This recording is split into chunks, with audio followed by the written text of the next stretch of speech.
দেখছো মুখের একদম।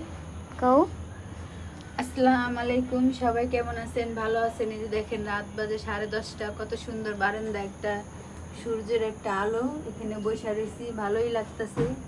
আপনারা রাতের বেলা বারান্দা এরকম বসে ফিল করতে পারেন, এরকম আনন্দ নিতে পারেন। যে আমাদের বারান্দার এখানে দেখেন আবার কত সুন্দর এই যে গাছ। আমার মেয়েরা বলে এটা নাকি ভূতের গাছ। এর গাছের নাম হলো শিশু গাছ। শিশু গাছে কখনো ভূত থাকে? মেয়েরা দরজা জালনা কিছু খোলে না, তাদের বাতাসের কোনো প্রয়োজন নাই, দরকার নাই। এই যে দেখেন আমাদের বাসার সামনে যে এরকম ভিউটা, ওই যে সামনেটা হলো আপনার 24 তলা, তারপর ওই যে আরেকটা উঠছে, এটা হলো 18 তলা।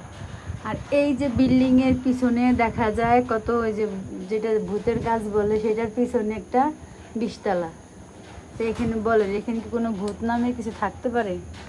এখন আমি বারান্দা বসছি, ওরা বসছে, নাইলে বসে না। এই যে দেখছেন, এখন নিয়ে তারপরে এই যে বসছি।